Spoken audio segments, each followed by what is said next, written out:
Olá, queridos irmãos, queridas irmãs.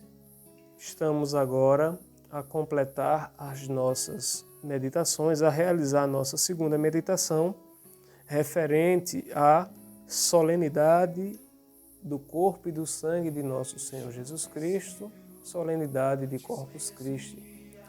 Antes, no nosso momento anterior, nós falamos de Jesus Eucaristia, o novo manar do céu, e agora nós iremos completar estas nossas meditações com o tema, com a nossa meditação em torno desse tema, Eucaristia, presença real de Jesus entre nós. Então vamos nos colocar em oração, pedindo a Deus que Ele nos conduza, nos oriente neste momento. Em nome do Pai, do Filho e do Espírito Santo. Amém. Nós os pedimos, Senhor, nosso Deus, infunde em nós o Teu Santo Espírito, que Ele nos dê sabedoria, discernimento, maturidade e sinceridade, para que tudo aquilo que venhamos a fazer seja guiado por vós e voltado para vós. Tudo isto vos pedimos por meio do vosso Filho Jesus Cristo, que convosco o Espírito Santo vive e reina para sempre. Amém. Em nome do Pai, do Filho e do Espírito Santo. Amém. Então, queridos irmãos, queridas irmãs, nós encontramos na Bíblia, na Palavra de Deus, 4 relatos da instituição da Eucaristia. Nós encontramos lá em Mateus, no capítulo 26, nos versículos 26 a 28, quando Jesus institui a Eucaristia. Encontramos também em Marcos, no capítulo 14, 22 ao 24. Também encontramos em Lucas, no capítulo 22, nos versículos 19 ao 20. E de uma forma bem mais completa, nós encontramos em 1 Coríntios, no capítulo 11, nos versículos do 23 ao 29. E é justamente este texto de 1 Coríntios que vai servir para nós como base de nossas meditações. Vamos ler juntos. Diz São Paulo na primeira carta aos Coríntios, no seu capítulo 11, nos versículos 23 ao 29. De fato, eu recebi do Senhor o que também vos transmiti. Na noite em que ia ser entregue, o Senhor Jesus tomou o pão e, depois de dar graças, partiu e disse: Isto é o meu corpo entregue por vós. Fazei isto em memória de mim. Do mesmo modo, depois da ceia, tomou também o cálice e disse: Este cálice é a nova aliança do meu sangue. Todas as vezes que dele beberdes, fazei-o em minha memória. De fato, todas as vezes que comerdes deste pão e beberdes deste cálice, estareis proclamando a morte do Senhor até que ele venha. Portanto, todo aquele que comer do pão ou beber do cálice do Senhor indignamente, será culpado contra o corpo e o sangue do Senhor. Examine-se cada um a si mesmo, e assim coma do pão e beba do cálice. Pois quem come e bebe sem distinguir devidamente o corpo, come e bebe sua própria condenação. Então vejam, queridos irmãos, queridas irmãs, como São Paulo vai falar desta Eucaristia, deste pão eucaristizado. São Paulo que é um bom judeu. São Paulo que traz muito presente em sua vida as perspectivas messiânicas do povo judeu. Vejam, no nosso momento anterior nós dizíamos que os judeus esperavam um Messias de acordo com as suas necessidades. Uns esperavam um Messias guerreiro, outros esperavam um Messias mais ritualístico, outros esperavam um Messias que faria acontecer a nova libertação do povo e que faria descer do céu o maná, o pão dos anjos, o pão do céu.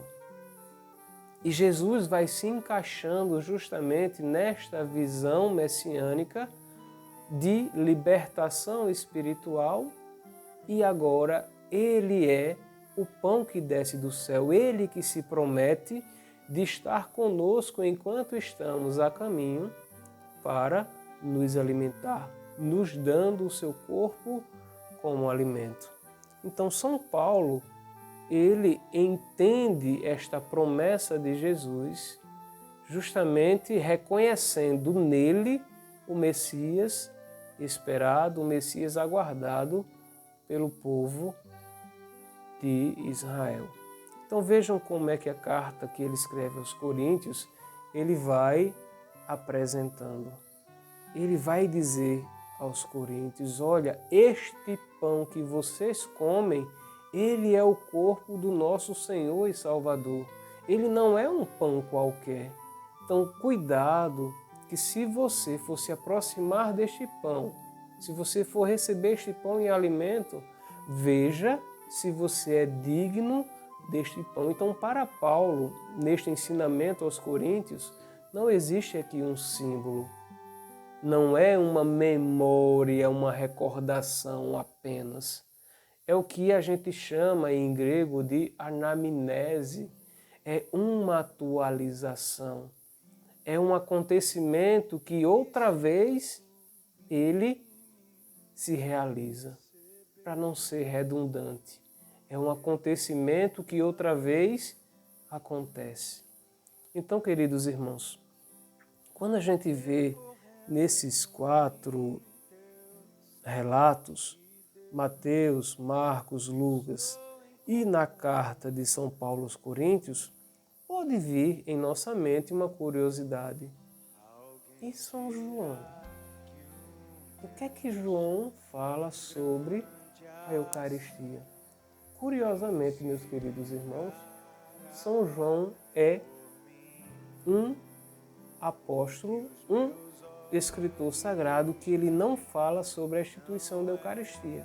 Ao contrário, João vai explicar como se deu a realização da Eucaristia quando ele escreve no seu capítulo 6 a catequese ou as catequeses de Jesus sobre o pão que desce do céu. E por que será que João não escreve sobre a instituição da Eucaristia e sim sobre as catequeses de Jesus, sobre o pensamento de Jesus, sobre a promessa de Jesus? É fácil deduzirmos.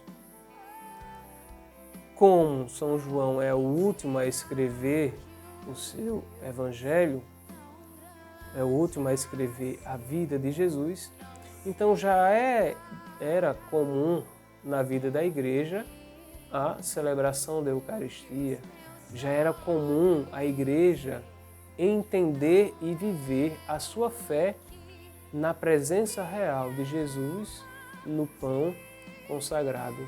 E João vai justamente ajudar o povo a entender que este pão que eles recebem, este pão que eles se alimentam, este corpo de Jesus que eles comem, este corpo de Jesus que se tornou alimento, foi prometido há um tempo atrás, antes de fato ele instituir o sacramento da Eucaristia. Então João vai dizer que já bem antes de Jesus se dar no pão, se dar no vinho, no sangue, Jesus já tinha prometido aos discípulos, aos seguidores, que iria realizar isso. E que alguns não acreditaram, que se escandalizaram e que foram embora. Algo que também acontecia, minha gente, nas comunidades nascentes, como também acontece hoje. Há ainda quem não consiga acreditar que Jesus está presente na Eucaristia.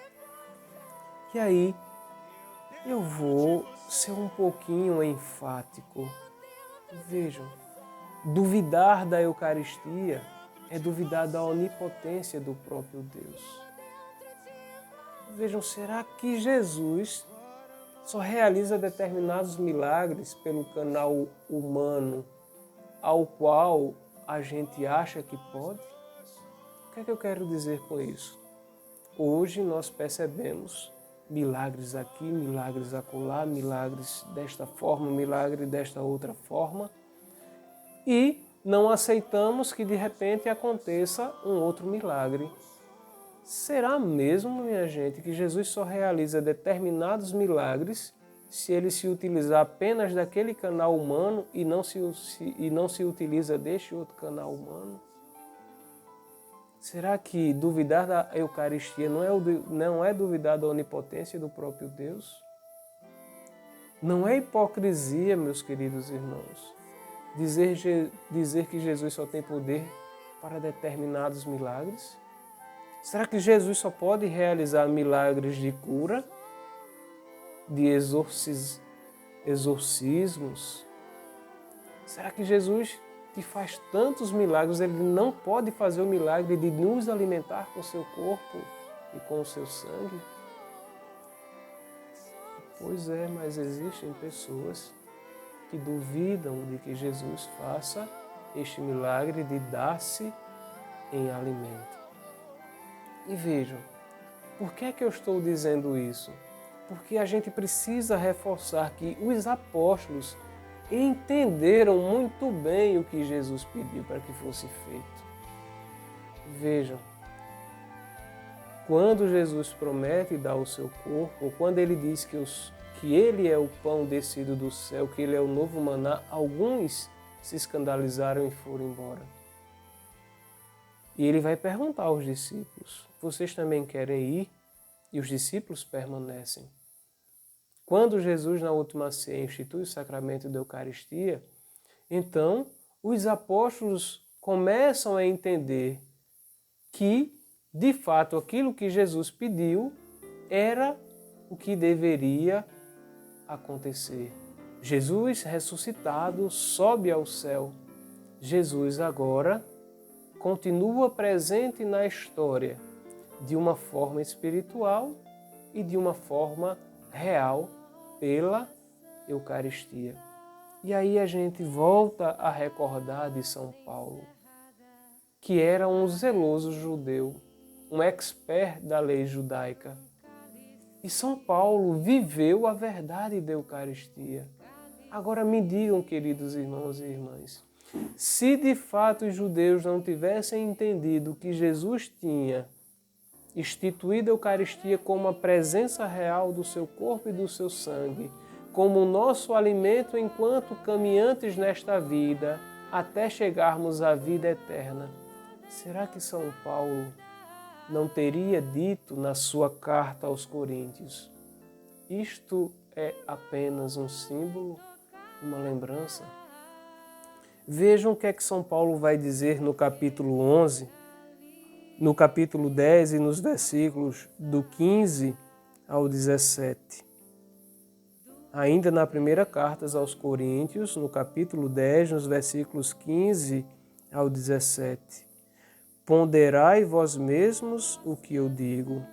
O cálice da bênção que abençoamos não é a comunhão com o sangue de Cristo? E o pão que partimos não é comunhão com o corpo de Cristo?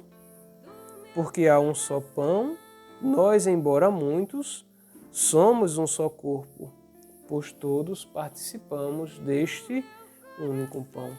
Então, o que é que eu quero dizer com isso, meus irmãos e irmãs?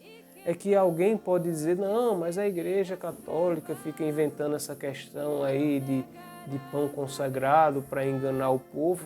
Eu não estou dizendo isso, eu estou dizendo que os primeiros discípulos, o próprio São Paulo, que é seguido, que é ouvido por muitos, é ele quem vai dizer: este pão eucaristizado, este pão que nós proclamamos essa bênção, é este pão que Jesus disse que pela graça, pela unção do Espírito Santo em nós, se tornará verdadeiramente o seu corpo e o seu sangue, e este será o nosso alimento. Então, São Paulo viveu esta verdade da Eucaristia.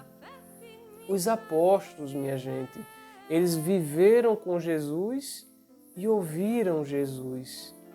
Então eles não poderiam mentir. De fato, quem come do pão e bebe do cálice do Senhor indignamente é réu, como disse São Paulo. Logo, a Eucaristia não pode, ela não é um símbolo, como alguns insistem em dizer. E agora eu faço um alerta para nós e para alguns que, infelizmente, não sabem o que fazer quando não entendem a nossa fé.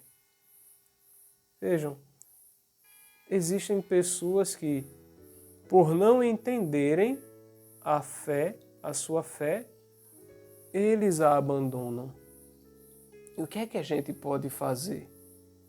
Quando eu não entendo alguma coisa, eu devo abandonar ou eu devo procurar entender? E aqui eu vou usar um exemplo muito feio, muito pequeno. Imaginem vocês que eu, há muitos e muitos anos, eu use um celular deste que nós chamamos celular lanterninha. E de repente, alguém me presenteia com um smartphone. Vejam a diferença. Celular lanterninha, muito simples, para um smartphone, todo digital. É claro que eu não vou saber usar o smartphone.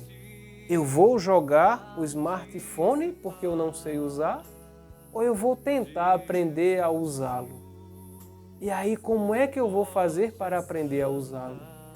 Eu vou procurar alguém que saiba usar o smartphone e possa me orientar para que eu entenda como fazer um bom uso dele.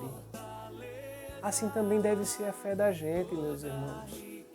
Nós não podemos abandonar a nossa fé simplesmente porque a gente não conseguiu entender. Nós precisamos procurar quem nos ajude.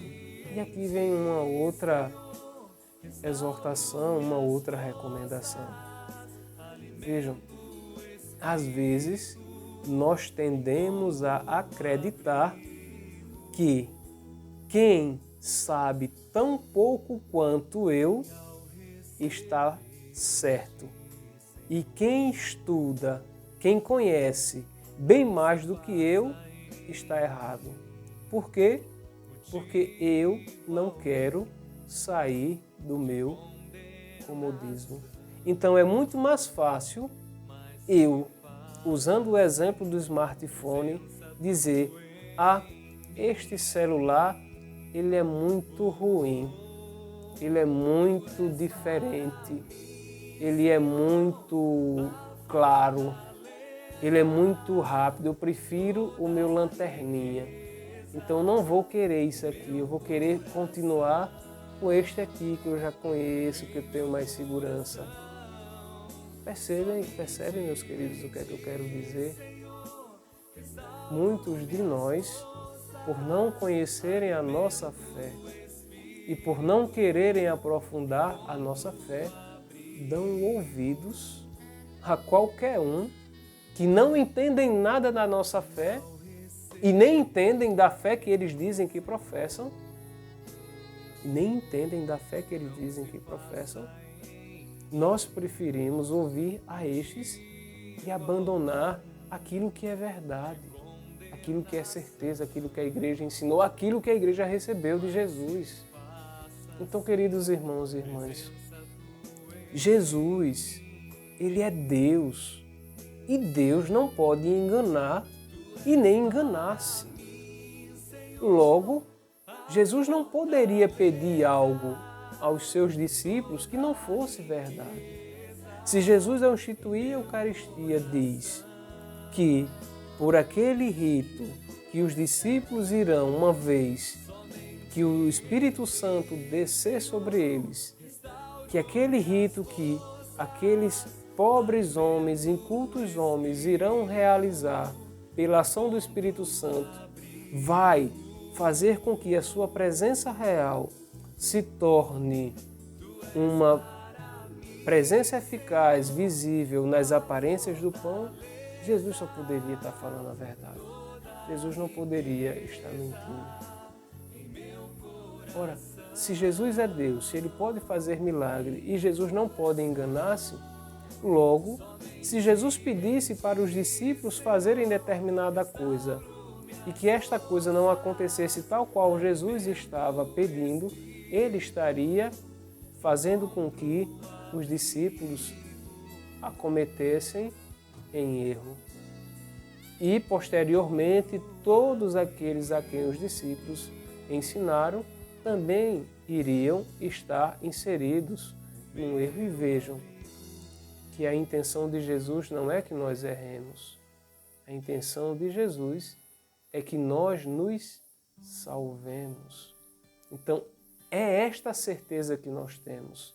A Eucaristia, ensinada, recomendada, realizada por Jesus, faz com que este pão eucaristizado se torne a sua presença real entre nós.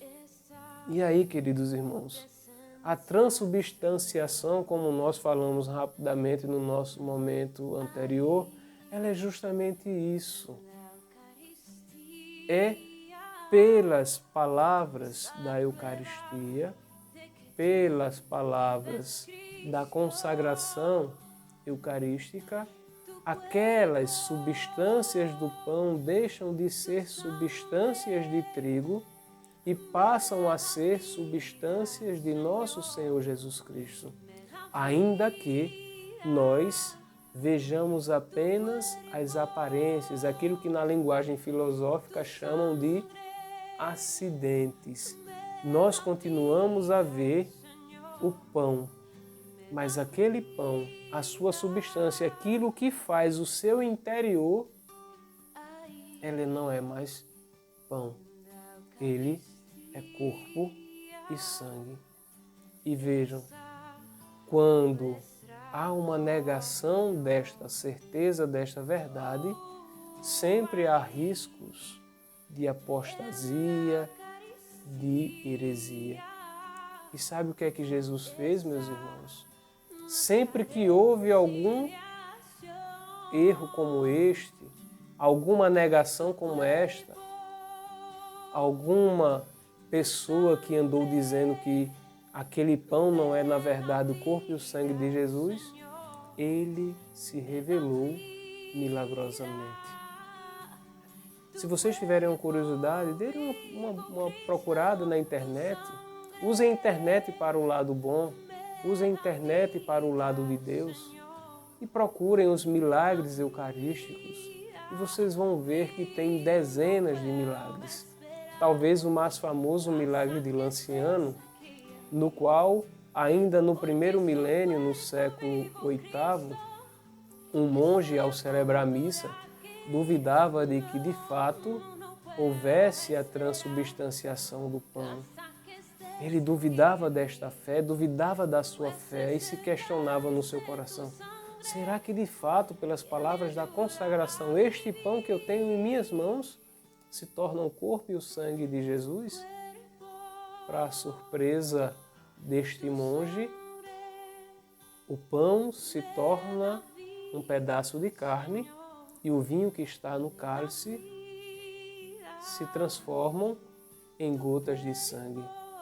E agora, pasmem, meus queridos irmãos. Isto aconteceu no século VIII. Nós estamos no século XXI e esta carne e este sangue que foram revelados milagrosamente no século VIII permanecem intactos, sem putrefação. Jesus se deu a conhecer, Jesus se revelou no seu corpo e no seu sangue para que nós pudéssemos acreditar, para que aquele monge pudesse acreditar, para aquelas pessoas que naquele momento poderiam duvidar de Jesus da Eucaristia, pudessem voltar à sua fé.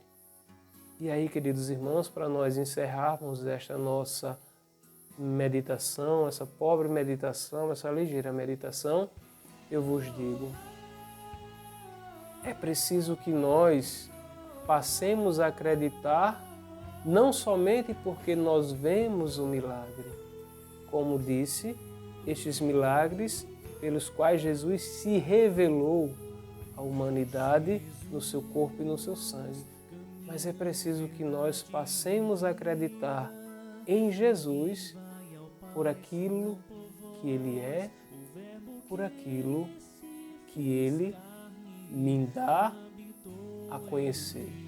Não somente pelo seu milagre, mas pelo experimentar diário da sua ação, da sua unção em minha vida. Que Deus seja a nossa luz, ninguém mais.